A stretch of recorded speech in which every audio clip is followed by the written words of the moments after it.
All right. So, welcome back to the Forbes Podcast, where we have conversations to inspire, empower, and educate. And today I'm very excited to have you on, Andrea. This is Andrea Thompson, everybody. She is the founder of Modern Sense and has been, and here's her credentials, certified financial planner, chartered retirement planning counselor, and certified cash flow specialist. And she founded Modern Sense, which is a team of 5 individuals, which is an independent, fee only, advice only financial planning firm. So welcome to the show and the podcast, Andrea. It's a real pleasure to have you on. Thank you for being here. Thank you, Penny. And you do a much better job at explaining my team and my company than I do. So appreciate it. No. I love this. So Andrea, I don't know if you remember, but you and I first met when I actually left the corporate world. I started off in fee only advice financial planning, and I've since moved into real estate. And my clients do financial planning, but that's how we met. And what I loved about you is you're so involved in the community, and you can tell that you're different. Like you love this work, and I think it really resonates. And I love following you along on LinkedIn, and everything that you're doing is really quite incredible. So I'd love if you could explain really what made you take the leap. And you've been in the business over 20 years as a financial planner at Raymond James to now starting your own financial planning firm. Great question. I would say that I've had the idea of wanting to venture into the fee-only space since about 2012. In 2012, though, this wasn't really an industry. Like it was just not a thing. I looked into it then. I was a lot younger then, and I was told I have to do tax prep if I want to make any money. And I said, no, I don't really want to do that part. I just want to do financial planning. So I went on with my career. And it wasn't until COVID when, COVID changes people, as it does. And I was reading a book in COVID. Many people have heard of Lean In by Sheryl Sandberg. I was reading a book called Lean Out, which is sort of a complement by a different author named Marissa Orr. And I got this book from a friend for my birthday, and it was about 3 months later, and I was reading it, and there was something about the story of women empowerment and taking the step to kind of take control of your own destiny that really resonated with me at that time. The ideas had been percolating in there for a while, probably for 10 years or so at that point. And it really inspired me to really think about what do I want for my future and what are the priorities that are important to me. I'm a mom, and at that time my kids were just shy of 2. Wow. And I have twins. And I thought, my goal really is I want to be able to walk them to kindergarten. I know it's a simple goal, but I wanted to be a present mom. I wanted to be successful in my career, but I also wanted to be successful at being a present mom. And I thought, if I don't take control of my own destiny, I'm going to have to be at the office. I'm not going to be able to be there. And after about a year of contemplation, research, discussion with my husband, I made the decision to leave my job and to peruse the world of fee-only financial planning and see where it led me. It was a leap of faith, as you said, but I'm really glad that I made it.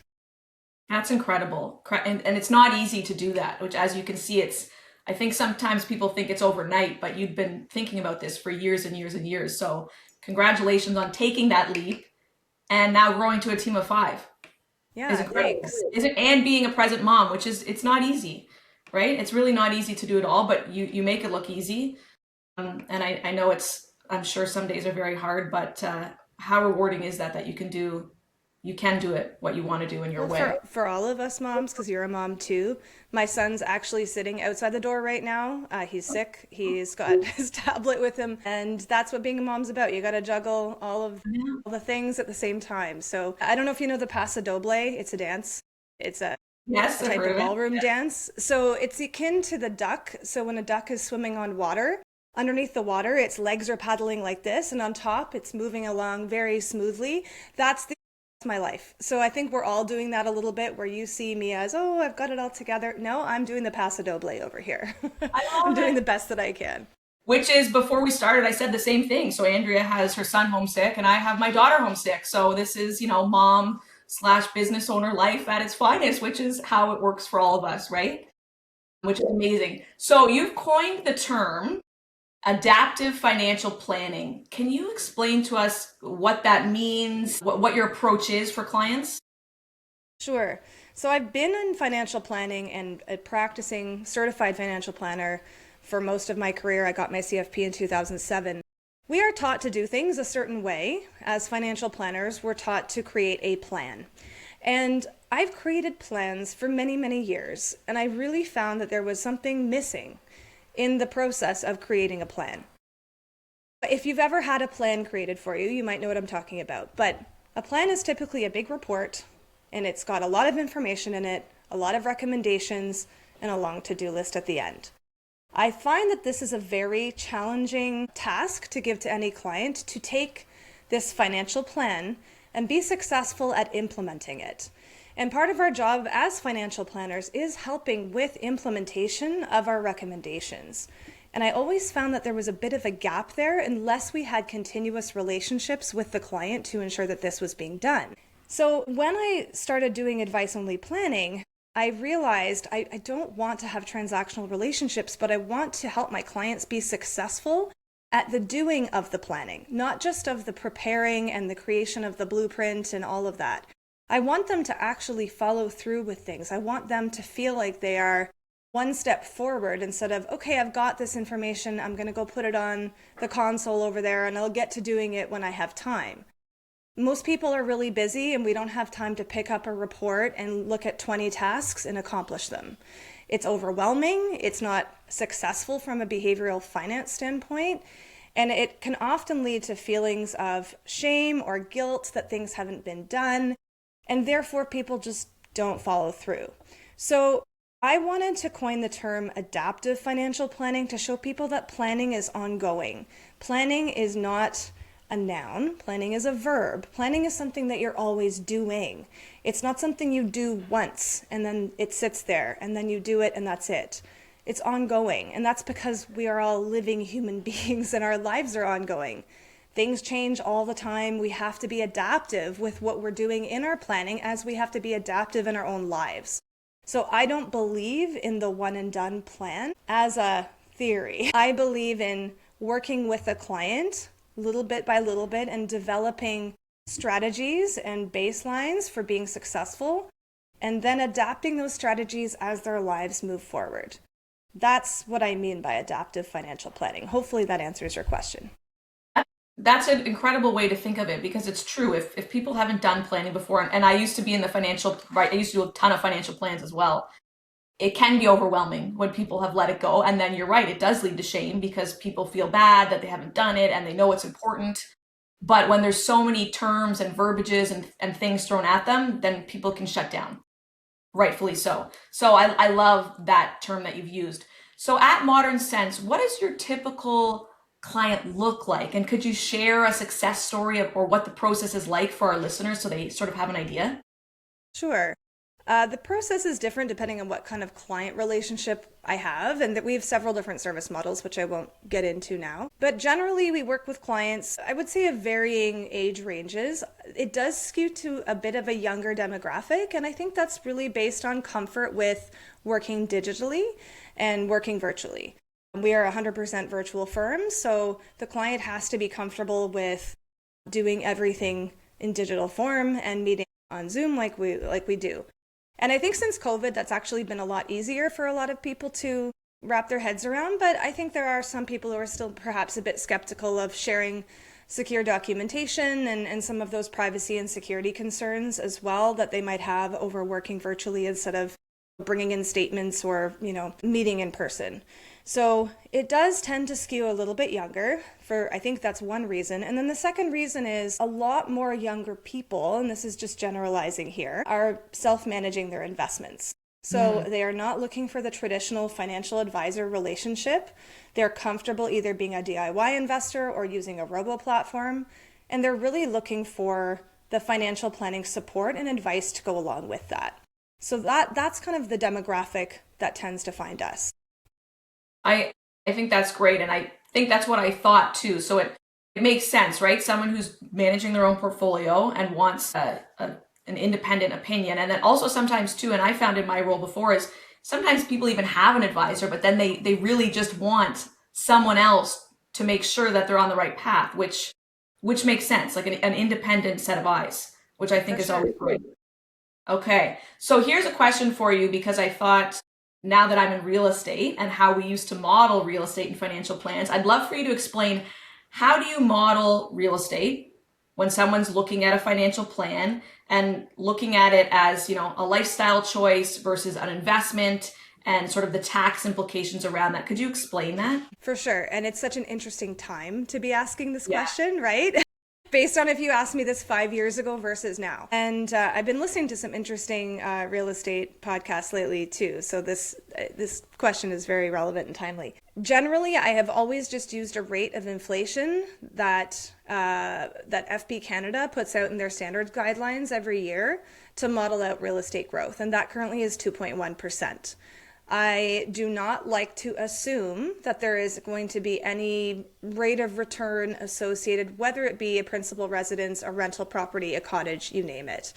I remember years ago, this is just a client anecdote, by the way, I had a client and the majority of their wealth, I would say, or a large portion, was in their principal residence. It was worth about $7 million at the time. They lived in Toronto. And they said, we want to model out our home at 7% because that's what we would expect to experience in Toronto over time. And we're going to sell and downsize at retirement. So we're going to take that nest egg and we're going to use that to live on at that time. And I said to them, I am really not comfortable using 7% as an assumed rate of return on an asset that you're going to liquidate and assume is available at a certain growth rate, especially in real estate, at being such a large component in your retirement planning. I just don't feel like I can stand behind that as a planner and model that out. And they really pushed back on me. So I ended up working with a realtor in that situation to say, hey, I have a client, here's the neighborhood they live in. Could you give me a bit of a history as to what we could expect, not over the last 5 years, but I'm talking about like 20 years. As to what we can expect from a growth rate. Not that I was going to use it, because I was still going to use my 2.1%, but I wanted to show the client that it wasn't realistic to model that out. And they listened to me. At the end of the day, it's my role to provide guidance, but not to do what the client wants me to do. If I'm just a yes person, I'm not helping the client out in that case. So I showed them, if we're modeling out a reasonable inflationary rate on your real estate, that's going to produce this potential market value of the real estate, and that will produce this potential type of nest egg for you. Now, fast forward, here we are a few years later, I would be surprised if their home was worth $7 million today. Well, who knows? Yeah, and it's funny, it's all timing, right? Like the market's down in a lot of areas 20% from 2022. So it depends on that timing that you need it. Overall, real estate is up a lot of times 5 to 6%, but that's also before we factor in the costs that you put into a home. So it costs a lot to keep a home going, which generally in financial plans we model too, and I'm sure you do. All the repair costs and the maintenance of the upkeep of a home is, oftentimes I found people would forget about it. Oh, it's not going to cost that much money. Your home is a ton of money every year. Something's going to break this year, the roof, the windows, right? The AC, there's always upkeep. And then people want their home to look good. So yes, it can be an investment and it's tax-free right now, 0.24 acres. But I think as you model it in financial plans, it's really the best to be conservative. Because if you do better, great. But you have to be, as you said, you have to model conservative. So I love that. I think that's great. I had another client, and just to quickly share with you, she did downsize. This is probably pre-pandemic. And she had expected for many years to get a lot more than what she ended up getting, which really actually impacted her retirement because, first of all, she didn't sell for what she wanted. But then when she was downsizing, she realized she couldn't buy something for less, right? Because the market was still high. So even the best laid plans can sometimes not work out to the way you want. So I like to look at real estate, especially a primary residence, primarily as a lifestyle asset. My stepdad gave me this advice many years ago. He said, don't look at your primary residence as an investment. That's your lifestyle asset. You're not buying that to make money. You're buying that to live in every day and enhance your life. And I thought that was wonderful advice. So I like to pass that on. That's different than investment real estate, right? That one is much more numerical. That one you really have to have tangibility behind the numbers and model out a lot of elements in terms of friction costs and maintenance and all of that you're discussing, and see if the rate of return makes sense for you, even just on the cash flow component, because there's two components to real estate, right? There's cash flow and then there's capital gains. And if you're going to be cash flow negative over time, you really have to make sure that you're going to hold that long enough that you could potentially eke out a decent capital gain from that property. So I always encourage clients when they're thinking of buying real estate, don't think short term. You have to think of this as a long-term proposition because real estate cycles are long, as I'm sure you can tell everyone better than I can. Yeah, no, and I remember too, also in financial planning and even for real estate as well now, if people have it as investment properties, right now it's not as big of a thing because of how high interest rates are and they're not cash flowing, a lot of them. Airbnb might be different, but there's all different rules around that as well and what you can borrow. But you have to look at too and have enough cash flow. What if you can't rent it out for a certain period of time? You need to make sure if that place isn't rented by a tenant, can you cover all of those costs? That's another big, it's all a risk factor, which risk reward, but people need to, I think sometimes people go in too quickly, which is why a financial plan and speaking to someone like yourself before these decisions are made is really great to do because then you really have had time to think it through. Does this make sense or not in my situation? Yeah. Those are great And examples. even with the best laid plans, I mean, Oh, we I can know. show a client anything and they still might go out and do it anyway because what I recognize is it isn't as much as you want it to be logical. Real estate can be very emotional as well and very cultural. So there are definitely differences depending on where you're coming from and how you view real estate as part of your overall net worth and as part of your wealth picture. I've had clients, across the board, all demographics, tell me different reasons for wanting to incorporate real estate into their financial planning. And it's not always based on the numbers and cash flow. It's sometimes other non-tangible reasons that they want to have it. It's true, but at least I think if they know the numbers side and you've done your homework and they still want to make the decision, well, at least I think it's more an educated decision. But you're absolutely right. Sometimes people buy a house because that's just they want the house. But again, as you said, make sure it's for your lifestyle and to enhance your lifestyle. Don't expect it to be this huge big windfall at the end because you always need a place to live.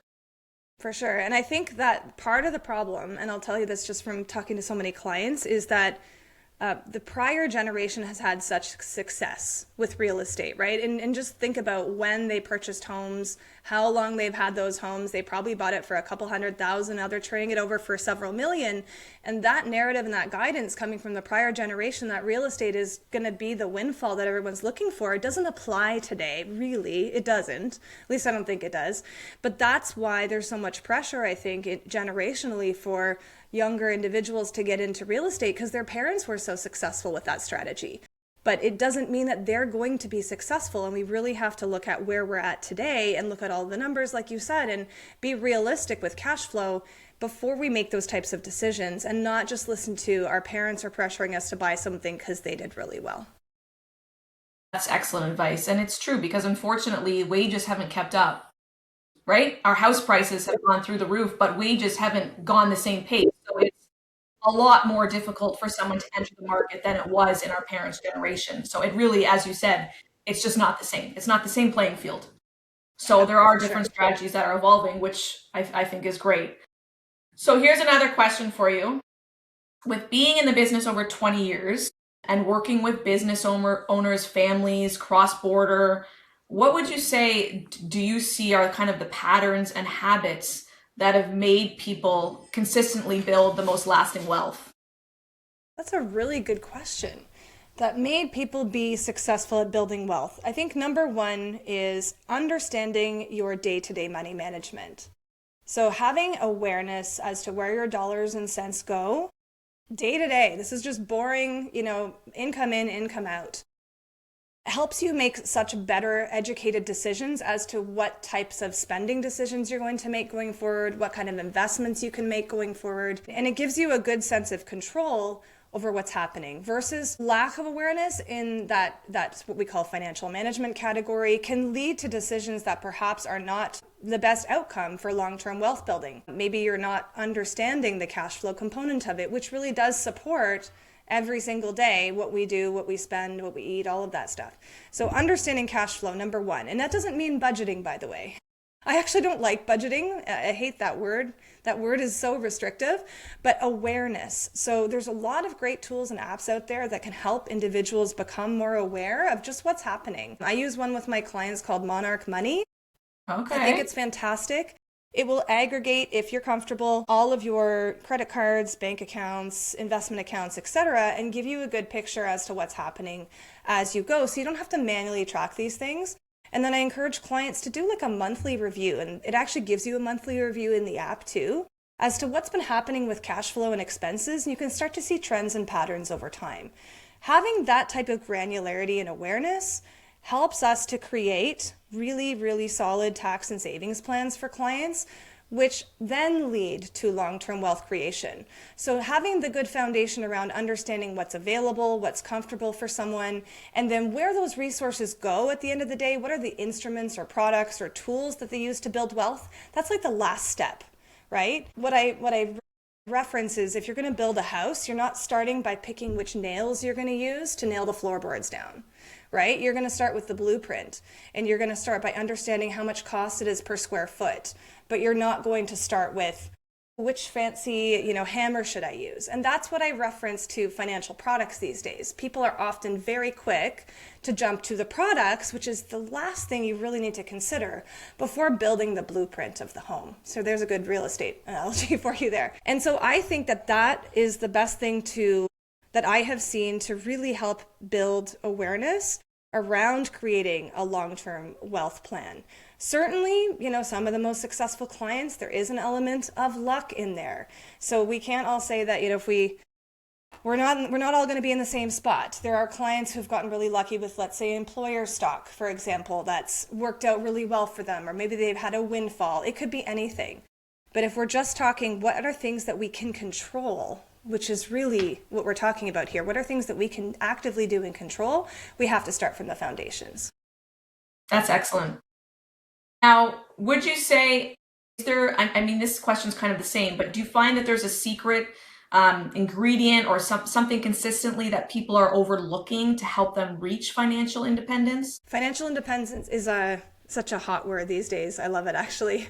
I have so many clients who are trying to reach financial independence. It's actually become quite trendy, rather than say retirement. I would say it's the same answer. Realistically, it's so much awareness. We work so hard on cash flow and really understanding what somebody needs to replicate from a lifestyle perspective in order to become financially independent, because it's not going onto Instagram and seeing someone saying, oh, you need $1 million to retire. That is completely false and made up advice that works as a blanket statement that somehow is not getting flagged by regulators. Everyone is different, and everyone's requirements and needs to achieve that independence are going to be different. And understanding what type of income you're trying to replicate in the future is the first step in that process.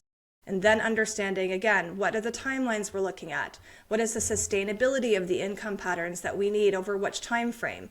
What are some of the lump sum needs that we might be anticipating if we're achieving financial independence? Where do we get that money from? How do we differentiate between short-term, medium-term, and long-term money? So money that we're not going to need for a while versus money that we're going to need to fix the roof next year.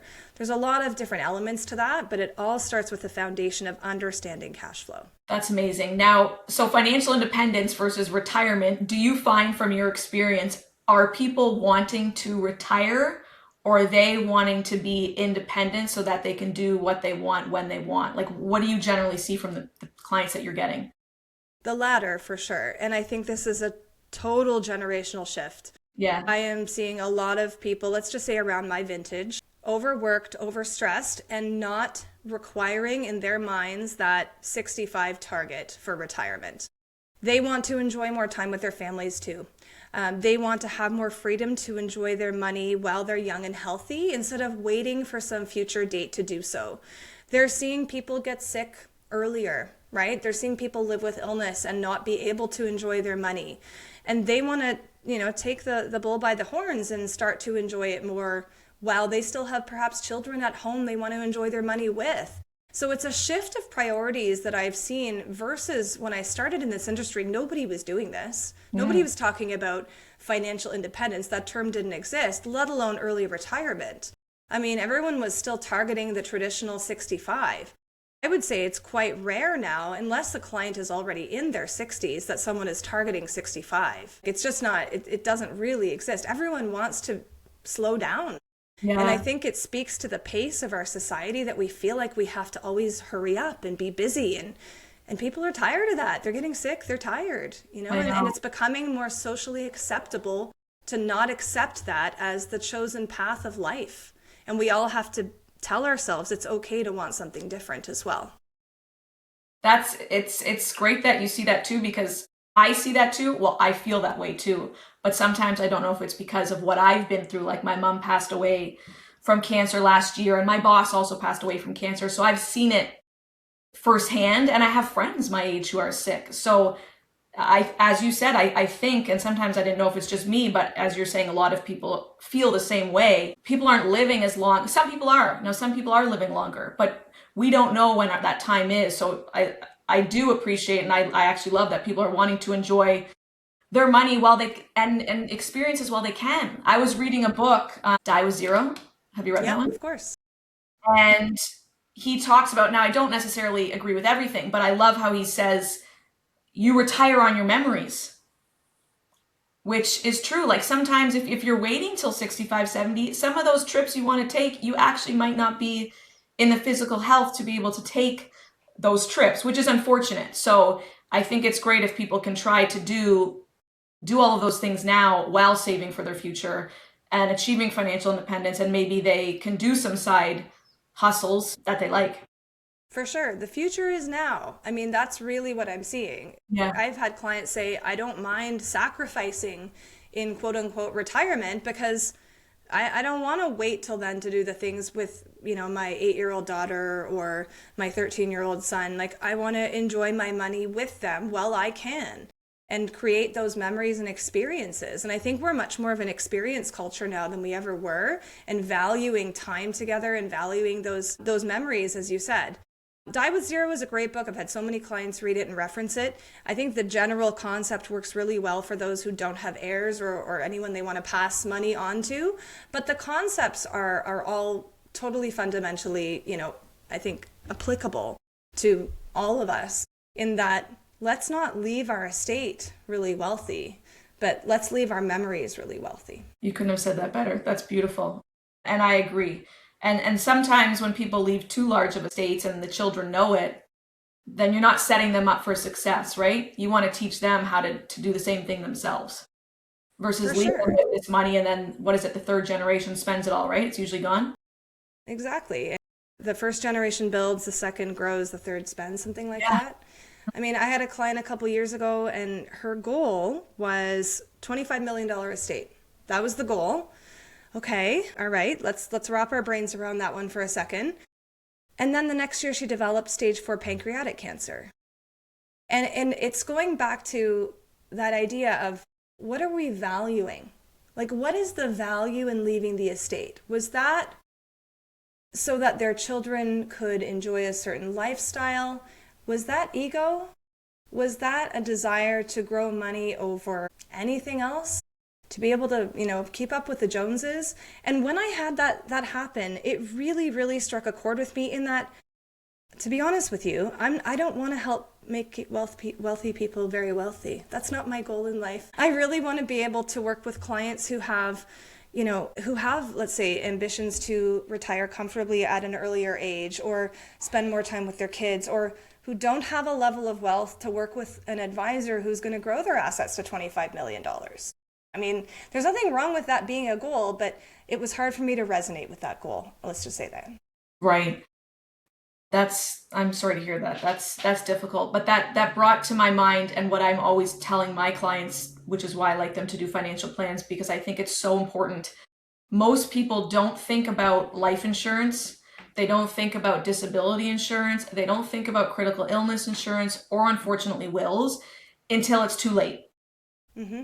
So I think a big part of what you do, and what I used to do, tell me if I'm wrong, but you look at what each individual client, and every person's different, what their needs are, so that if something were to happen, God forbid, that they're set up for success, even if they were to pass away, even if they were to become disabled. So you put all these measures in place so that you're protecting yourself. course. We call it contingency planning. That's sort of the segment of our comprehensive service that we offer. I would say for most people, they approach it like they're going to the dentist. Like, I know I got to do this. I really don't want to talk about it. And I think the reason that people don't want to is it's quite emotional if you think about it. Nobody wants to think about getting sick. Nobody wants to think about death because someone around them has experienced this and they've experienced seeing someone go through this. And it brings up a lot of emotion. It brings up a lot of past memories. And they don't want to imagine that for themselves or their loved ones. Or maybe they've already experienced it with a loved one that's very close to them, and they don't want to go through that in their minds again. However, what I will say is in the past year, I've worked with probably 3 or 4 widows, young widows. I'm not talking like 80s, I'm talking like 40s, which was a very strange pattern, all cancer related, so sad. But it made all of them, and they all had children, very much attuned to, I gotta get it together for myself. And that's why they actually initially reached out to work with me, is they wanted to reassess after everything hit the fan and their life was turned upside down, and just make sure that if something happened to the surviving parent, God forbid, that their kids are going to be taken care of and that they're going to be okay. And in some cases, they had done their work in advance. Like, I had one client and, they had put life insurance in place, they had a will in place, and all of that ended up paying out, and it gave them a lot more freedom and flexibility to make decisions as a family going forward. So he was really obviously traumatized and sad that his wife had prematurely passed away, but he wasn't stressed out in terms of his money. So I couldn't advocate more so for ensuring you have a proper contingency plan, and we definitely do that with our comprehensive clients for sure. That's great. That's great. Now, do you find that there's still a huge financial literacy gap? Do you find women are catching up, or do you find it's still the husband who's more involved in the planning, or what are you seeing? I think that there's a certain type of client that I see that might not represent as a whole what society looks like today. So I would say I have a bit of a biased lens, because I am seeing a lot more women come to the forefront as the financial leaders, not all the time, but a lot more than I used to see. I also think it's because our firm is all women. Seeing all women firm does resonate more so with the financial leader being a woman herself and wanting to work with someone who is also female. So I think, again, we skew a little bit more so that way than I would assume. Also demographically, I think younger women are taking control of their finances early, even when they're, when they're not in a relationship, especially when they're not in a relationship. But I'm seeing a lot more financial literacy coming out of the younger generation. Especially in clients who have had to pay their own way in university, they've had to look at debt repayment early, they've started to make some money in their career, and they really need to make 2 cents of it, no pun intended. And they are taking it, and they're comfortable going online and figuring out resources and reading up and watching videos and doing all the things that are very comfortable for them because they've grown up online to kind of enhance their knowledge and whatnot. Certainly seeing that sort of demographic shift where young individuals, especially young women, are very, very comfortable in a way that I've never seen before. I love that. I hope it continues. That's great. Now, another thing you specialize in is cross-border financial planning. Is there a common and costly mistake that you see in clients, or anything that people should be aware of? Yeah, and I'll just start off by saying cross-border is a really big term. It could mean so many things. So more specifically in my practice, cross-border is U.S. citizens who live in Canada. There's a lot of different ways you can paint a cross-border brush. However, you can think of it as snowbirds, you can think of it as Canadians who have relatives in the U.S., or Canadians who used to work in the U.S. and have assets and pensions from a former life there. But that's predominantly what we see is the U.S. citizens living in Canada, or the Canadians who have worked in the U.S. and now have a footprint from being there. The biggest complication is, I would say, usually tax related, because now if you're a U.S. citizen living in Canada, you're required to file with the IRS and the CRA, and there's a lot of complexity in understanding the tax treaty between Canada and the US. Having a proper CPA is really important so that you don't forget to file certain forms that you need to file, so that you understand how to translate forms from one country to the other if you're not getting the right tax reporting. There's a lot of little nuances in there that certainly someone can try to figure out on their own, and I've seen people be somewhat successful at that. But as complexity grows and as wealth grows, often there's more that needs to be considered outside of just, hey, I'm a T4 employee. So I would say, having that awareness as to the right tax person on your team, I always tell my prospects when they come to me, if you don't have a CPA yet, that's probably the first person you need before you need me. Okay. Because that person is your first line of defense to the IRS. There's certainly so much more we could talk about with respect to cross-border investments, cross-border retirement planning, which is the two areas that we get into, but I would say that tax piece is critical. Okay, that's great. Now, another thing that I saw on your LinkedIn was this summer, I believe, you were working remotely in Greece through Boundless Life. I'd love to hear about your experience there and how that was for you. Yeah, so this goes back to what we were referring to before about like living more today and having experiences with your kids today. So Boundless Life, for all those who haven't heard of it, I hadn't heard of it before, is a program that allows you to basically live in a different location in the world and still work, and the kids will still go to school while you're there. I just did this in July, so very, very short time frame because the kids were out of school. So the purpose is really to experience travel in a different way, to live from a different location instead of travel in a different location. If you've ever traveled with kids, you might know what I'm talking about how exhausting it is to travel with kids, especially when they're younger, and trying to find things for them to do and trying to keep everybody happy and everybody occupied. So the nice thing about Boundless Life is you slow down a little bit. You're not rushing from place to place. You're not trying to fill the day every day. Here's what the typical structure of a day looks like. Monday to Friday, you wake up, you eat breakfast in your apartment, and you walk the kids to school. And in summer for us, it was more of like a camp, but it was still a school, and it's all in English. Yeah. And then we have a co-working space that we can go to and work from. You choose whether you want to do that or not. Some people actually didn't work when they were there, but I did. And then they have activities and experiences for the families that are part of this program otherwise. So they'll have activities for the kids to do after school. My kids took pottery and theater games. And for the adults, they had different experiences like hikes and talks and demonstrations and boat rides, that sort of thing. And then they had joint family experiences as well that you could do on the weekends. These are all optional, so nobody's forced into doing anything they don't want to.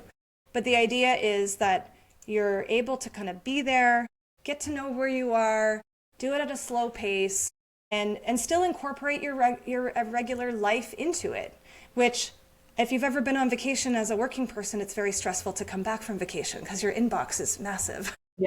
So this way you don't come back being stressed, and it's actually quite nice because you don't have to work 8 hours a day, but you can take your time and do the cleanup that you need to do, and then maybe you go and you visit the beach in the afternoon, something like that, right? So it's just a way of, again, working, traveling, existing, being that's different. And now that I've done it, I feel like I can't travel any other way, honestly. Really? I think it's awesome. It's so neat. Now, did you meet a lot of people from different areas of the world? Like, I think that's so, in and of itself, is such an incredible experience for you and your kids. Yeah, they were mostly, so there's 30 families that were participating in this what we call cohort. Yeah. They were mostly from the US. Okay. But it's all very like-minded people, because I think in order to do an experience like this, there is a certain type of individual that thinks this is really cool and really great. So you're having great conversations with like-minded people. They're from all over the US. There was us from Canada, and then our friends did it too, and they're actually from Portugal. But anyone can join from anywhere. It's not specific to North America. So it was great to meet everyone in the program, and we've got some great friendships from that. Hang out with all these families and have a great time together. And then there's the actual people who were leading us through the program. So they lived on the Greek island that we were on. It's called Syros. They took us to all of our events. They gave talks. Like, they were wonderful too, and we really learned a lot about the Greek culture and just being immersed in it for that month and appreciating their way of life, which I think is something I took back with me.